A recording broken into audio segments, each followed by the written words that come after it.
Olá meninos, olá meninas, sejam bem-vindos. Meu nome é Henrique, sou professor de filosofia. Estou aqui para trabalhar com vocês um tema extremamente importante para a história da filosofia, e não só para a filosofia, mas também para a nossa vida enquanto sujeitos pertencentes ao mundo, ou seja, aquele sujeito que participa do mundo.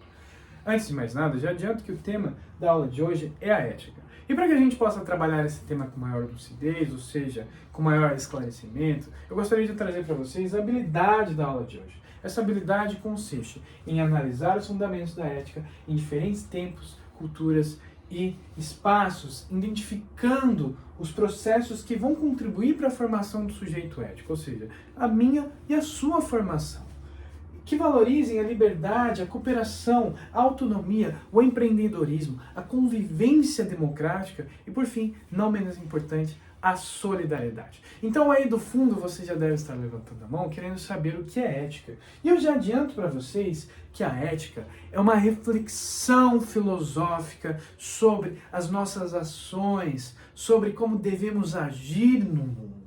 Essa reflexão filosófica vai fazer com que a gente pense e reflita sobre se essa ação é boa ou se essa ação é má no fim das contas.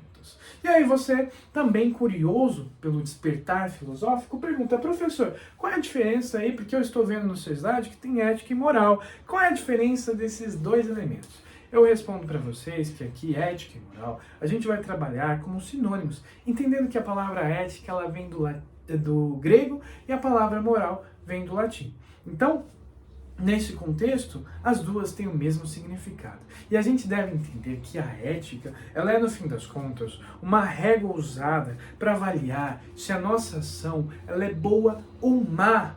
E isso tem que ficar dentro de nós. Isso tem que ficar gravado na nossa cabecinha para que a gente possa compreender esse conceito e dialogar sobre ele. Entendendo isso, eu trouxe uma problemática. Você lembra quando criança, quando você utilizou a ética? Bom, provavelmente não. Porque quando nós somos crianças, como quando nós nascemos, nós não nascemos com a ética.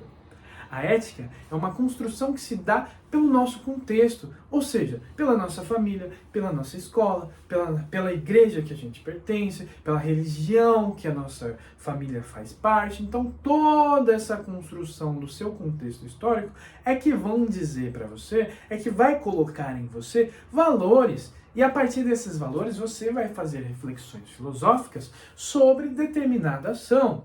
Então, entendendo isso, eu trouxe dois grandes filósofos para complementar essa discussão. O primeiro, Immanuel Kant, filósofo alemão e um dos principais pensadores do iluminismo. O segundo, Tom Regan, filósofo estadunidense, que vai refletir um pouco sobre os direitos e o estudo e defesa dos animais. Então, meninos e meninas, vamos lá, começando com Kant, que vai propor para nós um conceito talvez um pouquinho difícil à primeira vista, porque parece um bicho de 7 cabeças, mas não é, uma coisa bem simples. Ele vai dizer um negócio: existe um tal imperativo categórico. E eu já vou responder para vocês, antes que vocês fiquem assustados, o que é esse imperativo categórico. Imperativo categórico para Kant é agir segundo tal, a nossa ação ela já seja boa por si mesma, independente da consequência ou do resultado. E aí eu vou dar um exemplo mais prático. Se você ajudar uma senhora a atravessar a rua, você não tem que pensar na consequência dessa ação, e sim no fato de que essa ação já é boa por si só. E a partir daí, a sua ação ela é um imperativo categórico. Trabalhando ou traduzindo isso, a gente vai entender o imperativo categórico como: não faça aos outros aquilo que você não quer que seja feito com você. Se eu não quero ser roubado, eu não vou roubar.